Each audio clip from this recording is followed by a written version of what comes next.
तो कैसे हो? आई होप आप लोग अच्छे हो, मस्त होंगे, स्वस्थ होंगे, ज़बरदस्त होंगे। तो आज की सेशन जो है ना हम लोग करने वाले हैं, अब तक जितने भी आपके जैसे एसएससी जीडी 2025 के एग्जामिनेशन अभी चल रहे हैं ना, तो अभी तक जितने भी जीडी के हिस्ट्री से क्वेश्चन पूछे गए ना, उसको मैंने सीक्वेंस में किया हुआ है और उसको डिस्कस करेंगे आज की क्लास में।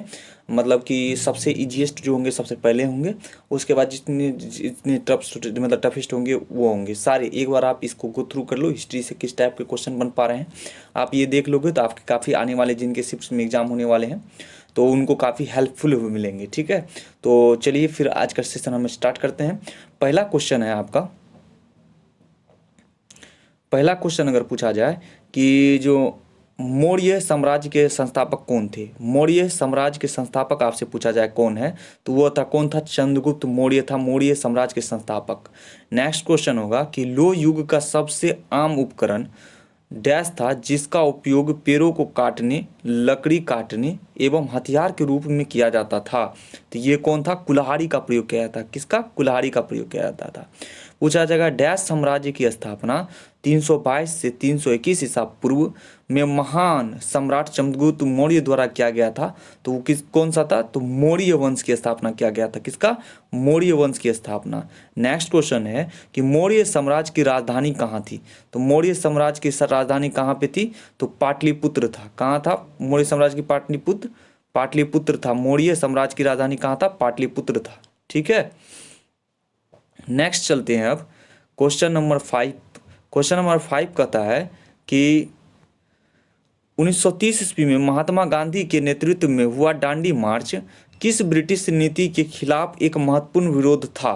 तो किस नीति के खिलाफ था? तो नमक कर के विरोध, नमक कर के विरोध हुआ था। ये हुआ था 1930 ईस्वी में प्रारंभ किया था दांडी से शुरू किया गया था। कहाँ से? दांडी से। ये भी याद रखिएगा। पूछेगा निम्नलिखित युद्ध लड़ाई में कौन सा मंगल पांडे की फांसी से है? मंगल पांडे के फांसी से है तो वो 1857 के भारतीय विद्रोह में जो है ना, वो जो है ना इसी विद्रोह के कारण मंगल पांडे को क्या हुआ था? फांसी दे दिया गया था। पूछेगा प्लासी का युद्ध कब हुआ था? तो 1700 कब हुआ था? 1757 में। ठीक है, 1757 में। ठीक है, 1764 में हुआ था बक्सर का। ये भी याद रखिएगा। नेक्स्ट क्वेश्चन है कि कौन सा मौर्य सम्राट अपने शिलालेखों के स्तंभ के लिए प्रसिद्ध था? तो कौन था शिलालेख के लिए? कौन सा था? अशोक था। कौन था? अशोक था। शिलालेख के लिए कौन फेमस था? अशोक था आपका। नेक्स्ट क्वेश्चन है क्वेश्चन नंबर 8 चलते हैं। क्वेश्चन नंबर 8 कह रहा है, क्वेश्चन नंबर 8 कह रहा है कि बंगाल का विभाजन कब हुआ था? तो बंगाल की विभाजन हुआ था 1905 ईस्वी में। इस समय में अगर पूछेगा कांग्रेस का किसने मतलब अध्यक्षता की थी? बनारस अधिवेशन था इस समय 2005 में बनारस अधिवेशन था। और इस समय जो है बनारस अधिवेशन की अध्यक्षता गोपाल कृष्ण गोखले किया था। कौन किया था? गोपाल कृष्ण गोखले। ठीक है, ये भी याद रखिएगा। नेक्स्ट पूछेगा मौर्य साम्राज्य के सम्राट अशोक डैश के अनुयायी थे? तो कौन थे? तो बौद्ध के अनुयायी थे। कौन? अशोक। उसके बाद पूछेगा शुंग द्वारा उपयोग की जाने वाली ब्राह्मणी का एक प्रकार है और इसका उपयोग डैश भाषा लिखने में किया जाता है। किसका? ब्राह्मणी का प्रयोग किया जाता है संस्कृत भाषा में लिखने के लिए। किसका भाषा में? संस्कृत भाषा को लिखने में किया जाता है। किसका? ब्राह्मणी का प्रयोग किया जाता है। नेक्स्ट क्वेश्चन है क्वेश्चन नंबर 11 कि गौतम बुद्ध ने अपनी शिक्षा, गौतम बुद्ध जो है अपनी शिक्षा जो है ना सामान्य लोगों की डैश भाषा में दी थी। कौन भाषा में? तो प्राकृतिक भाषा में। गौतम बुद्ध ने अपनी अगर पूछेगा शिक्षा सामान्य लोगों की प्राकृतिक भाषा में दी थी। और गौतम बुद्ध ने, नेक्स्ट क्वेश्चन 12, गौतम बुद्ध ने बोध के लिए अपना रास्ता खोजने का फैसला किया और बिहार के बोध गया में डैश के पेड़ के नीचे कई दिनों तक ध्यान किया। तो कौन सा पेड़ था? पीपल के वृक्ष में था। कौन सा? अगर नदी पूछेगा तो निर्जंजना नदी के किनारे। पूछेगा जालियांवाला बाग हत्याकांड डैश के विरोध में परिणाम स्वरूप रहा था। जालियांवाला बाग हत्याकांड जो हुआ था ना, वो हुआ था रोलेक्ट एक्ट के विरोध हुआ था। किसका हुआ था? रोलेक्ट एक्ट का होता है, जिसको काला कानून भी कहा जाता था। क्वेश्चन नंबर नेक्स्ट है 14 नंबर क्वेश्चन। 14 नंबर क्वेश्चन कहता है मौर्य साम्राज्य के चंद्रगुप्त मौर्य के गुरु कौन थे? तो चंद्रगुप्त मौर्य के गुरु थे कौन? कौटिल्य थे, जिसको जो विष्णुगुप्त भी कहा जाता था। कौटिल्य का नाम अगर पूछेगा और क्या है तो विष्णुगुप्त भी है कहा जाएगा, याद रखिएगा। पूछेगा भारत में रोलेक्ट एक्ट किस वर्ष आया था, तो 1919 ईस्वी में आया था। कौन सा रोलेक्ट एक्ट आया था पूछेगा। और रोलेक्ट एक्ट की घटना कहाँ हुई थी अगर पूछा जाए तो अमृतसर में हुआ था, ये भी याद रखिएगा, ठीक है, अमृतसर में। पूछा जाए कि डैश ने 1873 ईस्वी में सत्यशोधक समाज की स्थापना की। सत्यशोधक समाज की पूछेगा किसने किया था, ज्योतिबा फुल्ले ने किया था सत्यशोधक समाज की स्थापना। पूछा जाए जालियांवाला बाग नरसंहार 1919 ईस्वी में अमृतसर के किस नीति या अधिनियम के दौरान हुआ था जिसमें अंग्रेजों ने मुकदमा चलाए बिना भारतीय को गिरफ्तारी करने और जेल डालने की अनुमति दी थी, तो वह कौन सा था, तो जेम्स फोर्ड था। कौन सा, मॉन्टेग्यू जेम्स फोर्ड सुधार था, मतलब रोलेक्ट एक्ट के कारण ही हुआ था। और 1919 ईस्वी में ही आया था कौन सा, मॉन्टेग्यू जेम्स फोर्ड सुधार। और किस घटना के कारण है, तो ये आ जाएगा रोलेक्ट एक्ट के कारण। ठीक, ये कब आया था, तो 1919 ईस्वी में आया था, 1919 ईस्वी में आया था। भारतीय अधिनियम बात पूछेगा तो ये कब आया था, तो 1935 ईस्वी में आया था, ठीक है। साइमन कमीशन पूछेगा कब आया था, तो 1927 ईस्वी में आया था, लेकिन 1928 ईस्वी में साइमन गो बैक का नारा लगाया था, ठीक है। तो 1928 ईस्वी में। ये भी कुछ एक्स्ट्रा फैक्ट हैं जिनको आपको याद रखने हैं। नेक्स्ट क्वेश्चन है क्वेश्चन नंबर 18 कि जो गुप्त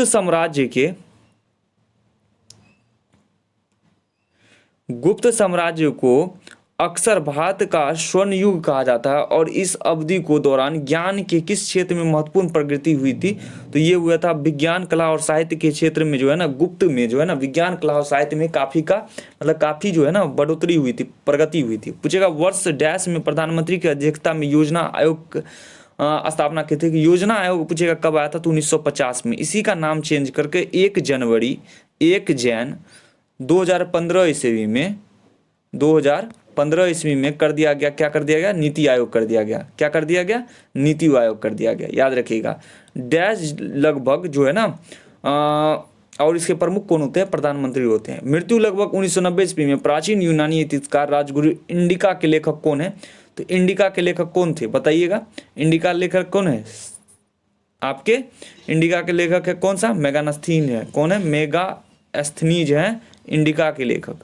इंडिका के लेखक कौन है, मेगास्थनीज है, ठीक है। नेक्स्ट क्वेश्चन है क्वेश्चन नंबर 21 कह रहा है स्वामी जो है ना स्वामी दयानंद सरस्वती इनमें के किस सुधार के संस्थापक थे। सुधार पूछेगा ना स्वामी, तो आर्य समाज के थे कौन, स्वामी दयानंद सरस्वती। पूछेगा कि प्राचीन हड़प्पा शहर किस नदी के वर्तमान में सूखे मार्ग के तट पर बनाया गया था, तो किसका, रावी नदी के तट पे बनाया गया था। कौन सा, प्राचीन शहर हड़प्पा। पूछा जाएगा भारत में शुंग वंश के संस्थापक कौन थे, तो शुंग वंश के संस्थापक अगर पूछा जाए तो वो हो जाएगा पुष्यमित्र शुंग था। कौन था, पुष्यमित्र शुंग। और पूछेगा वर्धमान महावीर जैन धर्म के अंतिम और डैश तीर्थकर थे, तो अंतिम कौन थे, 24वें तीर्थकर थे। कितने जैन धर्म में कितने टोटल थे, 24वें तीर्थकर थे, तो अंतिम कौन था, महावीर ही था। पूछा जाए नेक्स्ट क्वेश्चन कि क्वेश्चन नंबर 25 कि भारत में मौर्य साम्राज्य की स्थापना 322 ईसा पूर्व में हुई थी और इसकी राजधानी पाटलिपुत्र थी, जो अब डैश के नाम से जानी जाती है। पाटलिपुत्र को अब किस नाम से जाना था, पटना के नाम से जाना जाता है, ठीक है। और पूछेगा सिकंदर ने किस वर्ष भारत पर आक्रमण किया था, तो सिकंदर किया था 326 ईसा पूर्व में किया था। सिकंदर ने भारत पर आक्रमण किया था 326 ईसा पूर्व में। पूछा जाए निम्नलिखित में से किसे भारत की संविधान सभा के अध्यक्ष के रूप में चुना गया था, तो संविधान सभा के अध्यक्ष के रूप में राजेंद्र प्रसाद को चुना गया था। संविधान सभा के अध्यक्ष के रूप में किसे चुना गया था, तो राजेंद्र प्रसाद को। ब्रह्म समाज के संस्थापक अगर पूछा जाए कौन थे, तो ब्रह्म समाज के संस्थापक थे कौन, आपके राजा राम मोहन राय थे। ब्रह्म समाज के संस्थापक कौन थे, तो राजा राम मोहन राय जो थे ब्रह्म समाज के संस्थापक थे। राजा राम मोहन कब किया था, तो 1928 ईस्वी में किया था ब्रह्म समाज की स्थापना, ये भी याद रखेंगे। पूछा जाएगा 1919 ईस्वी में गांधी ने रोलेक्ट एक्ट जिसने अभिव्यक्ति की स्वतंत्रता जैसे डैश पर अंकुश लगाया था के खिलाफ सत्याग्रह का आह्वान किया था, तो किसके मौलिक अधिकार के अंकुश पर जो खिलाफ जो है ना उस पर लगाया था, कौन सा, ये रोलेक्ट एक्ट। उसके बाद पूछेगा समाज सुधार राजा राम मोहन राय भारत में किस सामाजिक सुधार सुविधा आंदोलन से संबंधित थे। राजा राम मोहन राय पूछेगा तो ब्रह्म समाज से रिलेटेड थे। कौन से, ब्रह्म समाज से रिलेटेड थे। नेक्स्ट क्वेश्चन क्वेश्चन नंबर 31 है, मतलब 31 है। और पूछा जाएगा धम्म शब्द एक प्राकृतिक शब्द है जिसका संबंध जो है प्राचीन भारत में निम्नलिखित किस शासक से था, तो वो अशोक से था। धम्म जो है ना किससे रिलेटेड है, तो अशोक से रिलेटेड है धम्म। नेक्स्ट क्वेश्चन, क्वेश्चन नंबर 32 है। क्वेश्चन नंबर 32 कहता है कि गांधी इरविन जो है समझौता किस वर्ष हस्ताक्षरित किया था, तो 1931 ईस्वी में गांधी इरविन के साथ समझौता हुआ था 1931 ईस्वी में। पूछा जाए निम्नलिखित में से किसने 1893 ईस्वी में शिकागो में विश्व धर्म संसद की संबोधित किया था, तो वह किया था कौन, स्वामी विवेकानंद जी जो है ना 1893 ईस्वी में शिकागो में विश्व धर्म संसद की संबोधित किया था। पूछेगा निम्नलिखित में से कौन सा नाइटिंगेल ऑफ इंडिया के नाम से लोकप्रिय है, तो नाइटिंगेल ऑफ इंडिया पूछेगा ना सरोजिनी नायडू। सरोजिनी नायडू जो है ना आपके प्रथम राज्यपाल, महिला राज्यपाल थी कौन, सरोजिनी नायडू जो थी फर्स्ट महिला राज्यपाल भी थी। और कहाँ की थी, तो उत्तर प्रदेश की थी, यूपी की थी, ये भी आप याद रखेंगे। पूछेगा प्रथम महिला मुख्यमंत्री पूछेगा तो सुचिता कृपलानी थी, और वो भी कहाँ की थी, तो उत्तर प्रदेश की थी। ये भी आप एक्स्ट्रा फैक्ट्स हैं जिनको आपको याद रखने हैं।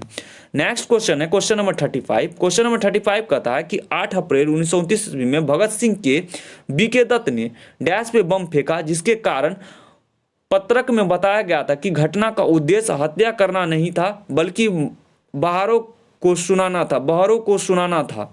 तो ये जो था ना सेंट्रल लॉजिस्टिक असेंबली में क्या था, किस पे बम फेंका था, सेंट्रल लॉजिस्टिक असेंबली में बम फेंका था। और इसमें क्या बोला था, 8 अप्रैल 1929 ईस्वी में भगत सिंह और बीके दत्त ने कहाँ फेंका था, सेंट्रल लॉजिस्टिक असेंबली में। और बोला था कि हमें जो है ना किसी को मारना नहीं था, इसका था बहरों को सुनाना कि मेरे पास भी बम है। चलो नेक्स्ट क्वेश्चन है कि मौर्य के पतन के लेकर गुप्तों के उत्थान दूसरी शताब्दी एवं पूर्व तीसरी शताब्दी तक की अवधि के भारतीय इतिहास में डैश के रूप में जाना जाता है। किस रूप में जाना जाता है, तो उत्तर मौर्य काल के रूप में जाना जाता है। किस रूप में जाता है, तो उत्तर मौर्य काल के रूप में जाना जाता है, उत्तर मौर्य काल के रूप में जाना जाता है। नेक्स्ट क्वेश्चन है क्वेश्चन नंबर 37 कि पूछा जाए अगर आपसे कि भारत के प्रथम कन्या विश्वविद्यालय मतलब विद्यालय की स्थापना निम्नलिखित में किसने की थी, तो ये किया था तो सावित्रा बाई फुल्ले ने किया था। किसने, सावित्रा बाई फुल्ले ने प्रथम कन्या विश्वविद्यालय की स्थापना की थी। पूछा जाए कि महात्मा गांधी द्वारा दांडी मार्च निम्नलिखित किस वर्ष शुरू किया गया था, तो दांडी मार्च बोले थे कब किया गया था, 1930 ईस्वी में नमक कर के विरोध किया गया था। ठीक है। सत्यशोधक समाज की स्थापना किसने किया था, तो सत्यशोधक समाज अगर पूछेगा तो ज्योतिबा फुल्ले ने किया था सत्यशोधक समाज। भारत में लोह युग डैश काल से जुड़ा है, लगभग 1500 से 500 ईसा पूर्व तक चला था। लो युग अगर पूछेगा किससे जुड़ा हुआ था, तो ये किससे जुड़ा है आपके, तो ये जुड़ा है आपके वैदिक से। किससे जुड़ा है, लो युग आपके वैदिक से जुड़ा है।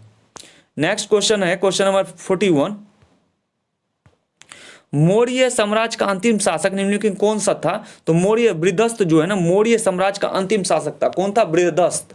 पूछे जाएगा कि बांग्लादेश मतलब बांग्लादेश का राष्ट्रीय गान आमार सोनार बांग्ला निम्नलिखित किसने लिखा था, तो ये रविंद्रनाथ टैगोर ने लिखा था। आमार सोनार बांग्ला बांग्लादेश का भी राष्ट्रीय गान रविंद्रनाथ टैगोर ने ही लिखा था, और भारत का भी राष्ट्रीय गान जनगण मन रविंद्रनाथ टैगोर ने लिखा था। ठीक है। पूछा जाए निम्नलिखित में से वो समाज सुधारक जो राजनीतिक नेता कौन थे जिन्होंने महिलाओं के अधिकार के लिए वकालत 1856 ईस्वी में विधवा पुनर्विवाह अधिनियम प्रणीत किया गया था, तो ईश्वर चंद्र विद्यासागर थे। कौन थे, ईश्वर चंद्र विद्यासागर थे। नेक्स्ट क्वेश्चन है बुद्ध के संबंधित में कौन सा कथन सही है। देखो बौद्ध धर्म के संस्थापक सिद्धार्थ जिसे गौतम बुद्ध के नाम से जाना था, बिल्कुल बुद्ध का जो है बचपन का नाम सिद्धार्थ ही था और 2500 ईसा पूर्व पहले हुआ था, तो ये भी सही है। गौतम बुद्ध के एक छोटे गण से संबंधित थे जिनके शाक्य गण कहा जाता है। हाँ ये भी सही है, तो दोनों स्टेटमेंट सही है, तो इसका राइट आंसर क्या हो जाएंगे, डी नंबर ऑप्शन हो जाएगा, मतलब दोनों सही है। नेक्स्ट क्वेश्चन नंबर 45 है। क्वेश्चन नंबर 45 कर रहा है कि नीचे दिए गए आधार पर प्राचीन स्थल की पहचान कीजिए। पूछा जाए प्राचीन स्थल, तो यह गुफा और चट्टानों आश्रय वाल का एक पुराना स्थल है। लोगों इन प्राकृतिक गुफाओं के इसीलिए चुना क्योंकि यह बारिश, गर्मी और हवा का आश्रय प्रदान करती है और ये शैलीय नर्मदा घाटी के नजदीक स्थित है।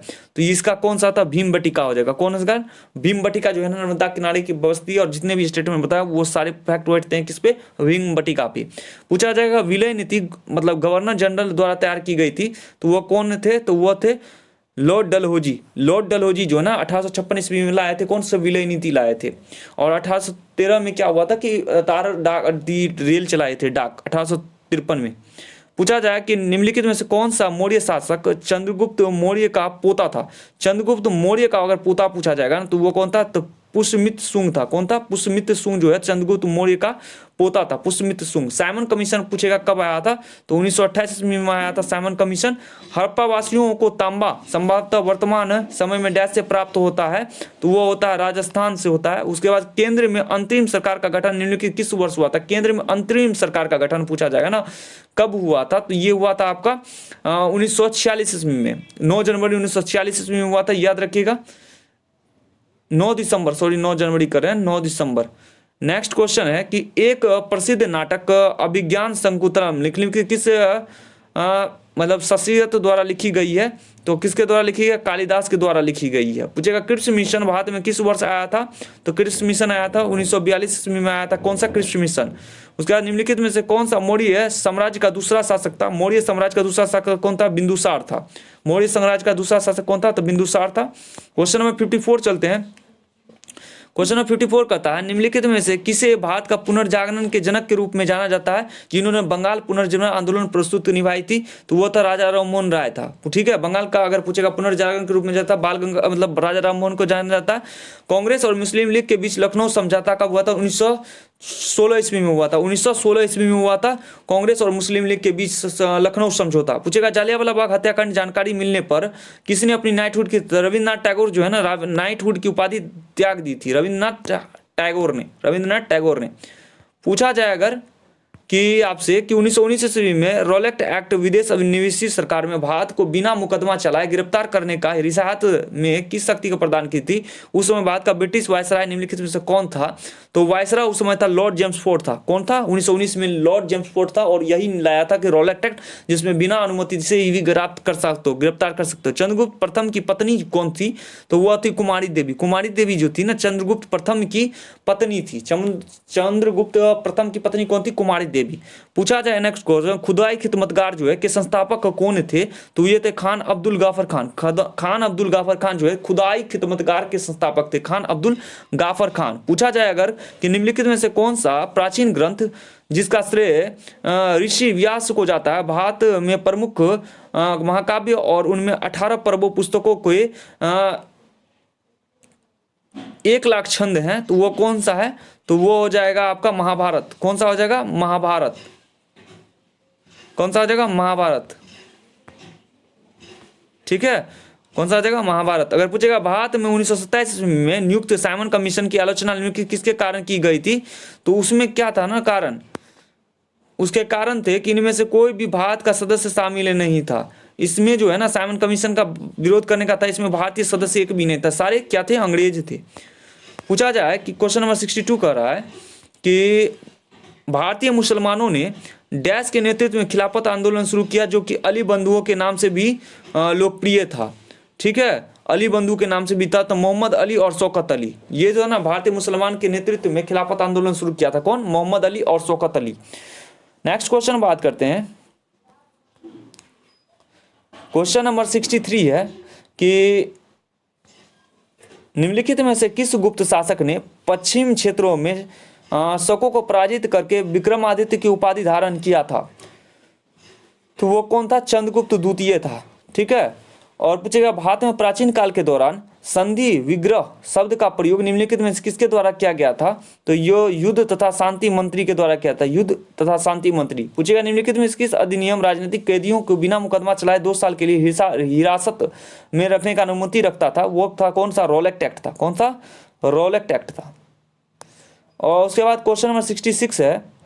66 कहता है निम्नलिखित कौन सा मौर्यकालीन शिलालेख वर्तमान भारत में नहीं है? तो पूछेगा कौन नहीं है? तो कंधार जो है ना ये आपके जो है ना भारत में नहीं है, जबकि कलसी है, मस्की है और गिरनार जो है ना ये सारे के सारे जो शिलालेख ये भारत में ही है, बट कंधार नहीं है। पूछेगा अमृतसर की संधि किस वर्ष हस्ताक्षरित हुआ था? अमृतसर की संधि हुआ था 1809 ईस्वी में। अमृतसर की संधि किस वर्ष हस्ताक्षरित हुए थे? तो 1809 ईस्वी में।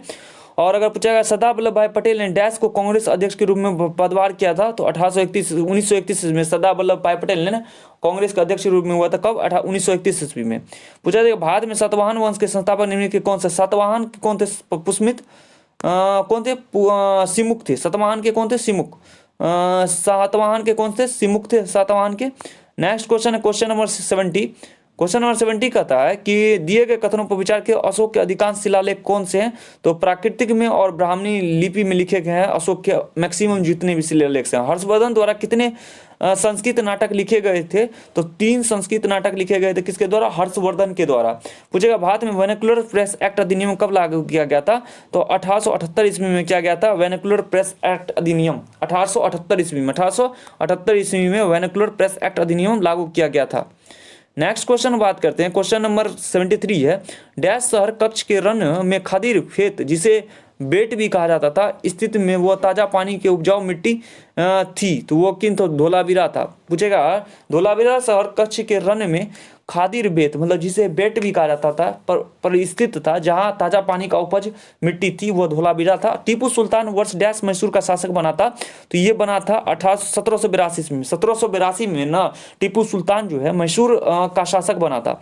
पूछा जाए कि मेगानस्थिस ने पाटलिपुत्र के बारे में लिखा था कि यह एक बड़ा और सुंदर शहर है जो कि विशाल दीवार से घिरा हुआ है और इसमें 570 मीनारें हैं और डैश द्वार है। कितने द्वार है ना? तो इसमें 64 द्वार थे। ठीक है, मेगास्थिस ने पाटलिपुत्र के बारे में लिखा था कि ये एक मतलब बड़ा और सुंदर शहर है और विशाल दीवार से घिरा हुआ है। इसमें टोटल दीवारों की संख्या पूछे तो 570 है और अगर पूछेगा द्वार कितना तो 64 है।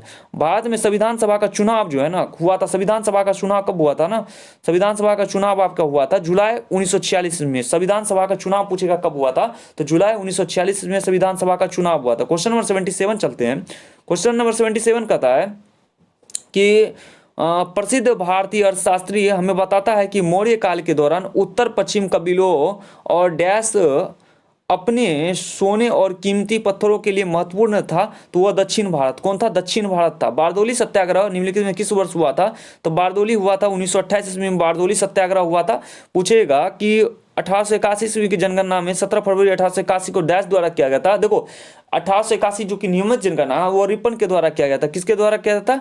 रिपन के द्वारा किया गया था। और पूछेगा 18 फरवरी 2021 को डैश के द्वारा किया था? WC पॉल्डेन के द्वारा किया था। WC पॉल्डेन के द्वारा किया गया था 1881 की जनगणना जो कि 17 फरवरी 1881 ईस्वी को हुआ था। WC पॉल्डेन के द्वारा किया गया था। WC पॉल्डेन के द्वारा। नेक्स्ट क्वेश्चन नंबर 80 है। क्वेश्चन नंबर 80 कहता है कि बैंकिंग विनियमन अधिनियम कब पारित किया गया था? तो ये किया गया था 1949 में जो है ना बैंकिंग विनियमन अधिनियम पारित किया गया था 1949 में। सरोजिनी नायडू ने किस वर्ष भारतीय राष्ट्रीय कांग्रेस के अध्यक्ष किया था? तो 1925 में किया था सरोजिनी नायडू कांग्रेस की अध्यक्ष था। पूछेगा अशोक के अधिकांश शिलालेख डैश भाषा में और डैश लिपि में लिखा गया है? तो देखो प्राकृतिक भाषा और ब्राह्मणी लिपि में लिखा गया। अशोक का जो है ना मैक्सिमम शिलालेख जो है प्राकृतिक भाषा और ब्राह्मणी लिपि में लिखा गया। वेद समाज के संस्थापक और पूछेगा स्थापना किसने किया था? तो मद्रास में किया गया था। वेद समाज की स्थापना मद्रास में हुई थी। पूछेगा भारत का आर्म्स एक्ट किस वर्ष पारित किया गया था? आर्म्स एक्ट किया गया था तो 1878 ईस्वी में किया गया था। कौन सा? Arms act. 1878 ईस्वी में किया गया था। कौन सा आपका? Arms act 1870। पूछेगा अशोक के धम्म में भगवान की पूजा या बलिदान का प्रदर्शन क्या था? शामिल नहीं था। ठीक है, अशोक के धम्म में जो है ना भगवान की पूजा या बलिदान का प्रदर्शन ये शामिल नहीं था। पूछेगा द्वितीय अंगला मतलब वर्मा युद्ध जो है किस वर्ष लड़ा गया था? तो 1852 ईस्वी में लड़ा गया था द्वितीय अंगल वर्मा युद्ध। पूछा जाएगा महालवाड़ी बंदोबस्त की व्यवस्था डैश द्वारा तैयार की गई थी? महालवाड़ी। ये किसके द्वारा किया गया था? ये किया गया था हॉकल्ट मैकलेजी के द्वारा किया गया था। महालवाड़ी बंदोबस्त की व्यवस्था किसके? हॉलकट मैकलेजी के द्वारा किया गया था। डैश मतलब विधवा पुनर्विवाह संघ 1861 में स्थापना किया गया था। तो कब किया गया था? तो महादेव गोविंद रानाडे के द्वारा किया गया था। महादेव गोविंद रानाडे के द्वारा किया गया था विधवा पुनर्विवाह संघ 1861 ईस्वी में महादेव गोविंद रानाडे के द्वारा। पूछेगा भारतीय उपमहाद्वीप में ज्ञात लेखन की सबसे प्रमुख शैली का क्या नाम है? तो ये कौन था? सिंधु लिपि थी। भारत में महाद्वीप में ज्ञात लेखन की सबसे प्रमुख अगर शैली पूछेगा क्या था? सिंधु लिपि। नेक्स्ट क्वेश्चन हो जाएगा क्वेश्चन नंबर 90 कि निम्नलिखित में कौन सा कुड्डिकट्टम के पुनर्जागरण में दिग्गजों में से एक था? तो कौन था ये? तो अमुन्नर माधव चाक्यार था। कौन था? अमुन्नर माधव चाक्यार। पूछेगा पुशासन काल का विस्तार 2 मिलियन वर्ष पूर्व से लेकर लगभग 12,000 वर्ष पूर्व तक समय की इस लंबे अवधि के आरंभिक मध्य और उत्तर पुशासन काल में विभाजित किया गया। आज समय की यह लंबी अवधि मानव इतिहास का डैश प्रतिशत कवर करती है? तो कितने %? 99% कवर करती है। 99% कवर करती है। नेक्स्ट क्वेश्चन अगर पूछते हैं, क्वेश्चन नंबर है 92, निम्नलिखित में कौन सा यंग बंगाल आंदोलन से जुड़ा हुआ है? तो हेनरी डेरोजियो जो है ना, यंग बंगाल आंदोलन से जुड़ा है हेनरी डेरोजियो। पूछेगा निम्नलिखित में किसे देशभक्तों के राजकुमार के रूप में जाना जाता है? तो सुभाष चंद्र बोस को है ना देशभक्तों के राजकुमार के रूप में जाना जाता है, सुभाष चंद्र बोस। पूछा जाए भारत में उपमहाद्वीपों में मेहरगढ़ बसावट की शुरुआत लगभग डैश वर्ष में हुई थी? तो 8000 वर्ष में पूरा मतलब शुरुआत हुआ था भारत में उपमहाद्वीप के मेहरगढ़ बसावट की शुरुआत। दक्षिण भारत में डैश एक ग्राम सभा थी जो उन क्षेत्रों में पाई जाती है जहाँ जमींदार ब्राह्मण नहीं थे, तो वह थे उर में पाए जाते। कहाँ पे? उर एक ग्राम सभा थी जो कि उस क्षेत्र में पाई जाती है जहाँ जमींदार ब्राह्मण नहीं थे। नेक्स्ट क्वेश्चन है, क्वेश्चन नंबर 96 है। क्वेश्चन नंबर 96 कहता है निम्नलिखित कौन सा स्थल घोर नदी पर स्थित है जो कि भीमा की एक सहायक नदी है? भीमा की सहायक नदी है कौन? घोर। और कहाँ स्थित है? तो ये इमाम गांव में है। कहाँ पे? इमाम गांव में स्थित है। पूछेगा वेदों का सबसे पुराना वेद ऋग्वेद, जिसका लगभग रचना किया गया है 3500 वर्ष पहले किया गया, 3500 वर्ष पूर्व। प्राचीन भारत में दौरान तमिल क्षेत्र में साधारण हलवाओं को डैश नाम से जाना जाता है? तो उनवार के नाम से भी जाना जाता है। साधारण हलवाओं को उनवार के रूप में भी जाना जाता है। नेक्स्ट क्वेश्चन है, क्वेश्चन नंबर 99 है।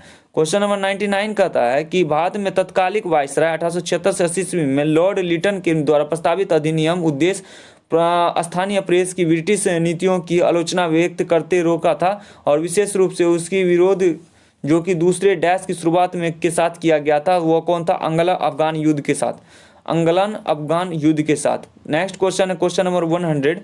क्वेश्चन नंबर 100 कहता है कि हर्षवर्धन का राज्यवंश कितने विशिष्ट प्रकार के देशों में विभाजित किया था? तो वह किया था आपके 2 में। हर्षवर्धन राजवंश कितने विशिष्ट प्रकार के प्रदेशों में विभाजित था? तो 2 देशों में। निम्नलिखित समाज सुधारकों में किसने आत्मसम्मान आंदोलन शुरू किया था? तो पेरियार ने किया था आत्मसम्मान आंदोलन शुरू। आत्मसम्मान आंदोलन किसने शुरू किया था? पेरियार ने किया था आत्मसम्मान। ठीक है, तो बस जितने भी बन गए थे ना आपके अभी तक आए गए हैं शिफ्ट में एसएससी जीडी के, वो सारे यही टॉपिक्स हैं। आई होप आप लोग को भी ये डिस्कशन अच्छा लगा। डिस्कशन हो तो शेयर लाइक सब्सक्राइब करना ना भूले। धन्यवाद। मिलते हैं नेक्स्ट टॉपिक पे नया वीडियो जो कि आपकी अब जो है हिस्ट्री कंप्लीट हुए अदर सब्जेक्ट की अब जो है लेके आएंगे। तब तक के लिए बने रहे, सब्सक्राइब कीजिए। बाय।